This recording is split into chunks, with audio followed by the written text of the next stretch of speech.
एक गांव में महेश नाम का एक गरीब लकड़हारा रहा करता था। एक दिन महेश जंगल में लकड़ियां काट रहा था कि तभी उसके कानों में किसी व्यक्ति की आवाज टकराई। मुझे बहुत प्यास लगी है। मैं बहुत देर से प्यासा हूँ और तालाब को तलाश रहा हूँ। क्या तुम मुझे बता सकते हो कि यहाँ आसपास कोई तालाब है? महेश ने जैसे ही पीछे पलटकर देखा तो उसके सामने एक सज्जन व्यक्ति खड़ा हुआ था, जो दूर से ही देखने में धनी व्यक्ति मालूम पड़ता था। महेश उस व्यक्ति की ओर देखकर बोला, क्षमा कीजिए, मैंने आपको इससे पहले कभी नहीं देखा। क्या आप कहीं बाहर से आए हैं? हाँ, मेरा नाम शिवपाल है। मैं दूसरे राज्य से व्यापार के सिलसिले में करणपुर राज्य जा रहा हूँ, मगर यहाँ आते आते मुझे बहुत तेज प्यास लगने लगी है। कुछ बताइए ना, कहाँ है तालाब? मैं जल्दी जल्दी में अपने साथ पानी लाना भूल गया। ठीक है, चिंता मत करिए। देखो, तुम यहाँ नए हो, इसीलिए तुम्हें नहीं पता कि यहाँ तालाब कहाँ है। आओ, मैं तुम्हें तालाब के पास ले चलता हूँ। आ जाओ, आ जाओ। फिर महेश उसे एक तालाब के पास ले गया और बोला, इस तालाब का पानी साफ है। मैं भी इसी तालाब का पानी पीता हूँ। आप भी पानी पी लीजिए। अच्छा अच्छा, हाँ, तुम्हारा बहुत बहुत धन्यवाद जो तुमने मेरी सहायता की। इतना बोलकर शिवपाल ने अपने जेब से एक पोटली निकालकर जमीन पर रख दी और तालाब का पानी पीने लगा। महेश की नजर जैसे ही उस पोटली पर पड़ी तो उसकी आंखें आश्चर्य से फटी की फटी रह गईं। अरे, इस पोटली में तो ढेर सारी स्वर्ण मुद्राएं हैं। हाँ, अगर मैं इसे ले लूं तो मैं अपना सारा जीवन आराम से काट सकता हूँ। लेकिन अगर मैं इसे लेकर यहाँ से भागूं तो पकड़ा जाऊंगा, और यह व्यक्ति मुझे पहचान गया है, जिससे कभी ना कभी तो मुझे ढूंढ ही लेगा। हाँ, एक काम करता हूँ, इसको तालाब में धक्का दे देता हूँ। और वैसे भी यह तालाब गहरा है और यहाँ इस समय आसपास कोई है भी नहीं जो मुझ पर शक करेगा या देखेगा, और इसे कोई बचाएगा भी नहीं। इतना विचार आते ही महेश ने शिवपाल को तालाब में धक्का दे दिया। तालाब बहुत गहरा था और शिवपाल को तैरना नहीं आता था। शिवपाल तालाब में डूब गया और फिर महेश स्वर्ण मुद्राओं की थैली लेकर वहां से सीधे अपने घर चला आया। और सारी घटना अपनी पत्नी को बताते हुए बोला, अब तुम ही बताओ कामिनी, क्या मैंने सही किया या गलत? पहली बार तुमने अक्लमंदी का काम किया है। अब हमारी पूरी जिंदगी सुखमय बीतेगी। हाँ, वो तो है, लेकिन मुझे इन स्वर्ण मुद्राओं के लिए उस व्यक्ति को तालाब में धक्का देना पड़ा। कामिनी वह तालाब में डूब गया। शायद उसे तैरना नहीं आता था। अरे, मर गया हो तो अच्छा ही है ना, हमारा तो पीछा छूटेगा। अब तुम इन मुद्राओं से कोई बहुत अच्छा व्यापार शुरू करो। मैं गरीबी का जीवन काटते काटते तंग आ गई हूँ। अपनी पत्नी कामिनी का समर्थन पाकर महेश खुश हो गया। कुछ ही दिनों में महेश गांव का सबसे धनवान व्यक्ति के नाम से प्रसिद्ध हो गया। एक दिन महेश की पत्नी कामिनी महेश से बोली, अब तो गांव में तुम सबसे अधिक धनवान बन चुके हो। जब आदमी के पास धन बढ़ जाता है तब उसे सम्मान की आवश्यकता होती है। मैं चाहती हूँ कि सारे गांव वाले तुम्हारे वैसे ही सम्मान करें जैसे गांव के जमींदार का करते हैं। अरे मतलब, तुम कहना क्या चाहती हो? मैं चाहती हूँ कि तुम जमींदार की तरह ही गांव के लोगों को ब्याज पर रुपया दो, उन्हें थोड़ा सा कर्ज दो और भारी ब्याज वसूल करो। इस काम में रातों रात धन बढ़ता है, जिससे और भी ज्यादा पैसे हमारे पास होंगे। वाह, तुम्हारी जैसी पत्नी पाकर तो मैं धन्य हो गया कामिनी। हाँ, अब मैं ऐसा ही करूंगा। सही कहा तुमने। उस दिन के बाद महेश गांव के किसानों को कर्ज पर रुपया देने लगा और उनसे भारी ब्याज वसूलने लगा। जो भी किसान महेश का समय पर कर्ज नहीं चुका पाता, महेश उस किसान के खेत पर कब्जा कर लेता और उससे उसके ही खेत में नौकरी पर लगा देता। देखते ही देखते महेश ने गांव के आधे किसानों की जमीन हड़प ली। समय ऐसे ही बीतने लगा। कुछ समय बाद कामिनी ने एक पुत्र को जन्म दिया। अपने पुत्र को देखकर महेश खुशी से अपनी पत्नी से बोला, ओ ले कामिनी, अरे हमारा पुत्र देखो तो सही कितना सुंदर है। हाँ, आपने बिल्कुल सही कहा जी, ये आप पर ही गया है। कामिनी, हम अपने पुत्र का नाम केशव रखेंगे। ऐसे ही समय बीतता चला गया। 2 वर्ष बाद महेश की पत्नी कामिनी ने एक पुत्री को जन्म दिया। अपनी पुत्री को देखकर कामिनी खुश होते हुए महेश से बोली, ए जी देखिए ना, हमारी पुत्री दिखने में कितनी सुंदर है। हाँ कामिनी, तुम सही कह रही हो, यह भी हमारे पुत्र की तरह सुंदर है, पर इसका नाम क्या रखें? हाँ, इसका नाम रोशनी कैसा रहेगा? वाह क्या नाम है, बहुत अच्छा नाम है। मैं भी अपनी पुत्री का नाम यही रखने की सोच रहा था। बहुत बढ़िया। महेश की बात सुनकर कामिनी मुस्कुराने लगी। ऐसे ही वर्ष बीत गए। महेश का पुत्र और पुत्री अब दोनों जवान हो चुके थे। एक दिन महेश की पुत्री रोशनी कहीं जा रही थी कि तभी महेश उससे बोला, अरे रोशनी बेटा, यह तुम रोज रोज कहाँ जाती हो? पिताजी, आप तो जानते हैं कि मुझे जंगल में टहलना कितना अच्छा लगता है।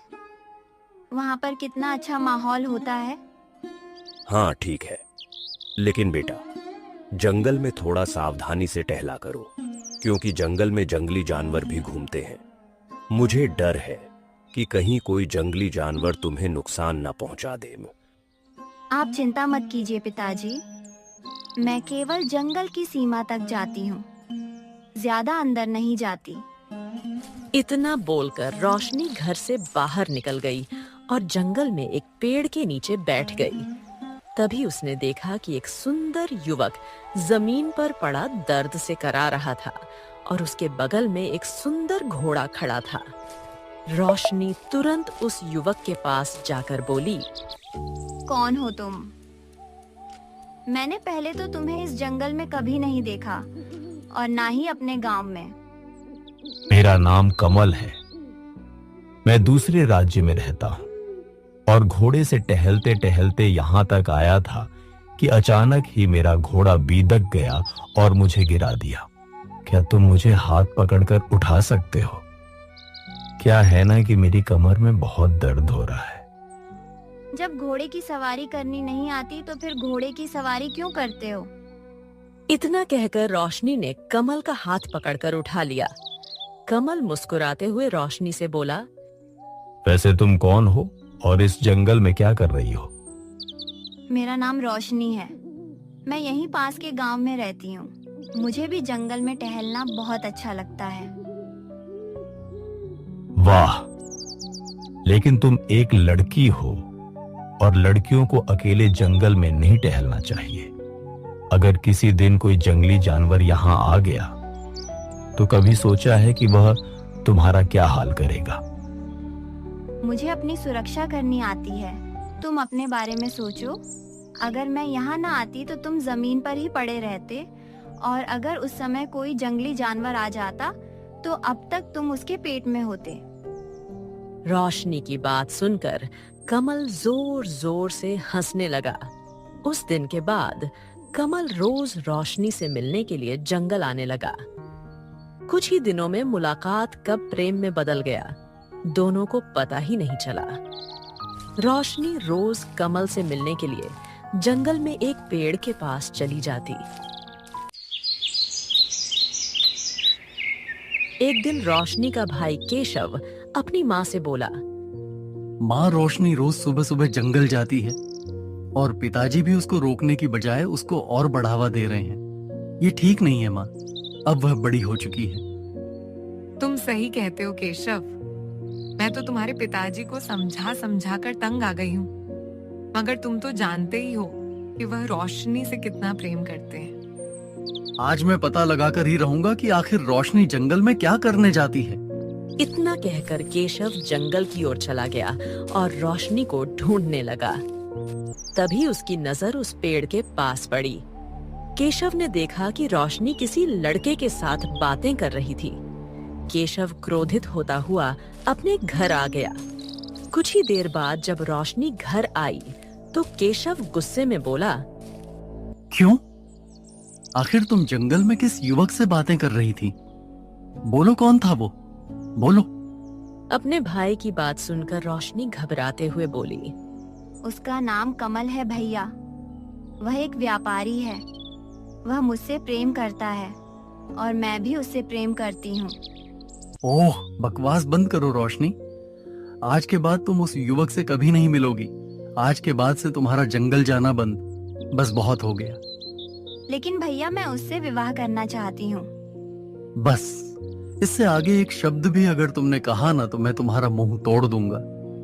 अरे आखिर क्या समस्या है केशव? अरे वह मेरी पुत्री है। अगर वह उससे विवाह करना चाहती है तो इसमें क्या समस्या है?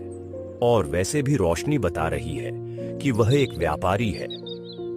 पिताजी, आप जानते नहीं हैं, जिस युवक से रोशनी प्रेम करती है वह एक डाकू है। और मैं इस बात को जानता हूं क्योंकि मैंने स्वयं अपनी आंखों से उसे जंगल में आते जाते मुसाफिरों को लूटते हुए देखा है। और ये समझ नहीं रही है। अरे वह कोई व्यापारी नहीं है। वो जंगल में ही झोपड़ी बनाकर रहता है और इसे बेवकूफ बना रहा है। केशव की बात सुनकर महेश बुरी तरह से चौंक पड़ा और गुस्से से रोशनी से बोला। आज के बाद से तुम जंगल नहीं जाओगी रोशनी, और कभी भी उस युवक से नहीं मिलोगी। मैं नहीं चाहता कि तुम्हारा विवाह एक डाकू से हो और मेरी बदनामी हो जाए। अपने पिता की बात सुनकर रोशनी फूट फूट कर रोने लगी। अगले दिन रोशनी सबसे नजर बचाकर कमल से मिलने के लिए दोबारा जंगल में चली गई। अरे आज तुम्हें आने में इतनी देर कैसे हो गई रोशनी? रोशनी सारी घटना बताते हुए बोली। भैया को हमारे बारे में पता लग गया है कमल। तो इसमें डर क्या है? मैं वैसे भी तुम्हारे भैया और पिता से हम दोनों के विवाह की बात करना चाहता था। भैया बता रहे थे कि तुम कोई व्यापारी नहीं बल्कि एक डाकू हो। सच सच बताओ, तुम कौन हो? रोशनी ने इतना कहा ही था कि तभी वहां पर रोशनी का भाई केशव पहुंच गया। रोशनी और कमल को एक साथ देखकर वह बुरी तरह से क्रोधित होकर कमल से बोला। तूने मेरी बहन की आंखों में विश्वास की पट्टी बांधती है। अरे डाकू कहीं के, आज मैं तुझे जीवित नहीं छोड़ूंगा। रुक जा। तुम्हें क्या लगता है कि मैंने अपने हाथों में चूड़ियां पहन रखी हैं क्या? एक बार मुझसे झगड़ा करके तो देखो, तुम्हें पता लग जाएगा कि किस में कितना दम है और किसने अपनी माँ का दूध पिया है। आजा बेटा। कमल और केशव में बुरी तरह से झगड़ा होने लगा। अचानक कमल ने एक पत्थर उठाकर केशव के सर पर मार दिया। पत्थर की चोट इतनी गिरी थी कि केशव चीखता हुआ वहीं पर मृत होकर गिर पड़ा। यह देखकर रोशनी बुरी तरह से घबराती हुई बोली। ये तुमने क्या किया? तुमने मेरे भाई को जान से मार दिया। इसका मतलब मेरा भाई सही कह रहा था। तुम कोई व्यापारी नहीं बल्कि एक डाकू हो, क्योंकि डाकू के दिल में ही किसी दूसरे के लिए रहम नहीं होता। मैं अपने गांव वासियों को तुम्हारे बारे में सब कुछ बता दूंगी। तभी कमल क्रोधित होकर रोशनी से बोला। अरे बताओगी तो तब ना, जब तुम यहाँ से अपने घर वापस जाओगे। इतना बोलकर कमल ने अपने जेब से जहरीली पुड़िया निकाल ली और अचानक उसे खोलकर वो जहरीला पदार्थ रोशनी के ऊपर डाल दिया। रोशनी बेहोश होकर वहीं गिर पड़ी।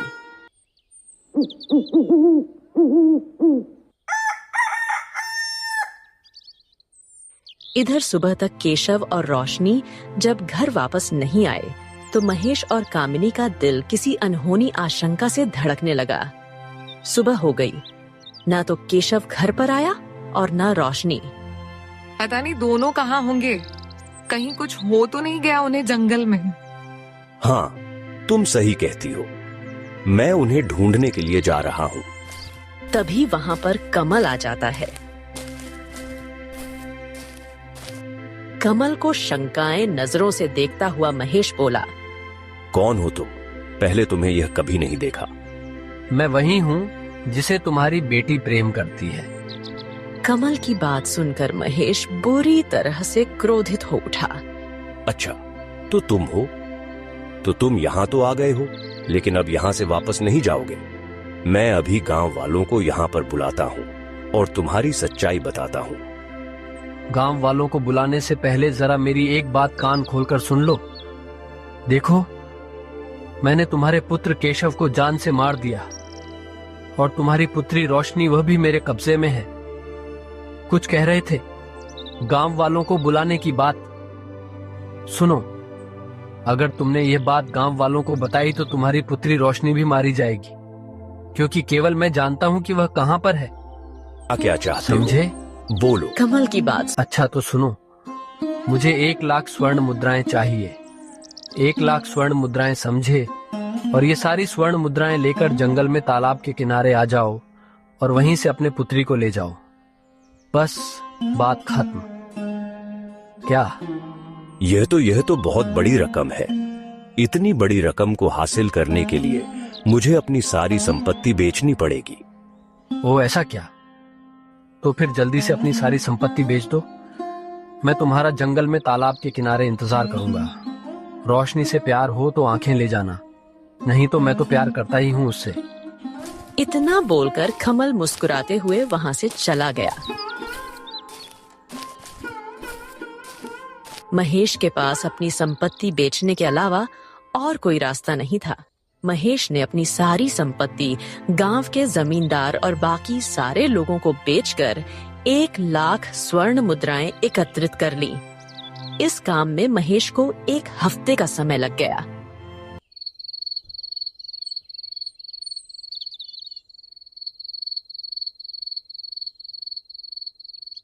इधर तालाब के किनारे रोशनी बेहोश पड़ी हुई थी। अचानक उसे होश आ गया।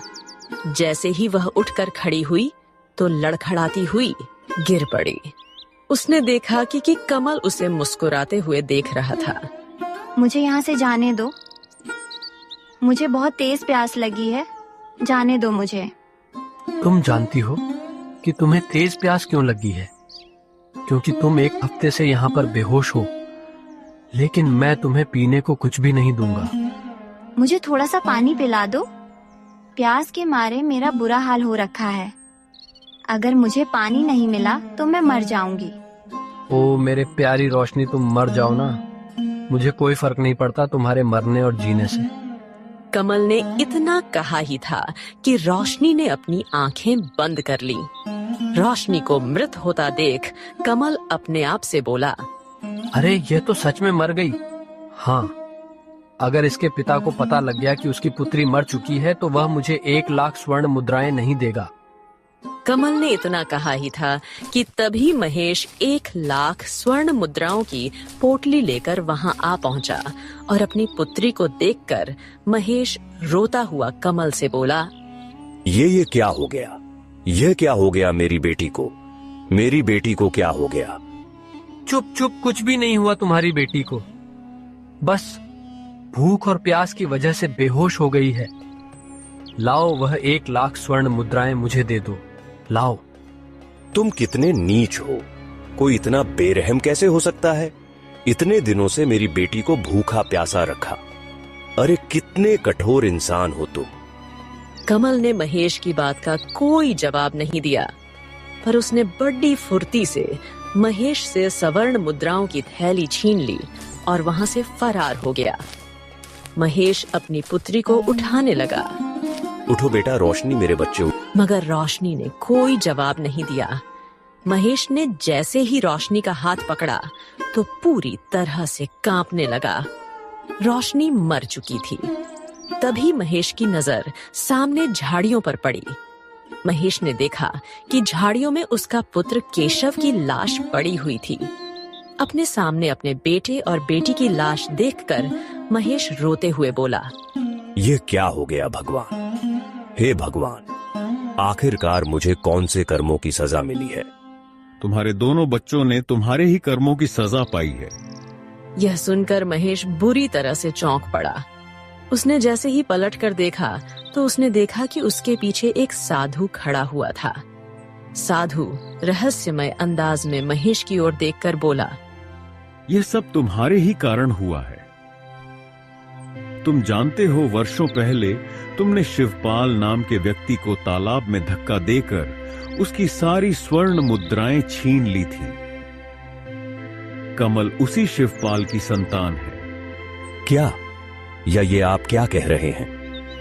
हाँ, मैं सही कह रहा हूं। शायद तुम नहीं जानते थे कि शिवपाल का भी एक परिवार था जो कि इसी जंगल में उस समय मौजूद था।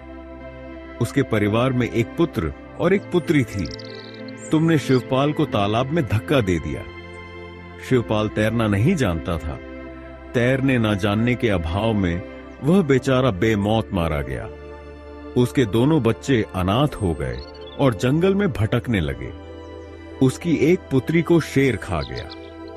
जब शेर शिवपाल की पुत्री को खा रहा था, तब उसका पुत्र कमल डरी हुई नजरों से अपनी बहन को अपनी आंखों के सामने मरते हुए देख रहा था।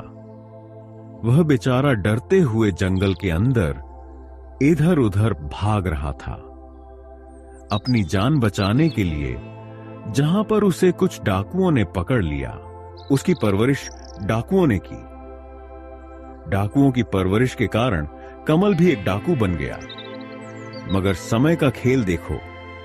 तुमने लालच में आकर जिस इंसान की हत्या की और तुम्हारे लालच की वजह से उसका परिवार बिखर गया, उसी व्यक्ति के पुत्र ने तुम्हारे पुत्र और तुम्हारी पुत्री की हत्या कर दी और तुम्हें बर्बाद करके, तुम्हें लूटकर सब कुछ तुम्हारा छीन कर भाग गया। ठीक वैसे ही जैसे तुमने वर्षों पहले उसकी स्वर्ण मुद्राएं छीनकर उसे बर्बाद करके भाग गए थे। जैसी करनी वैसी भरनी। जो जैसा कर्म करता है उसके साथ वैसा ही होता है।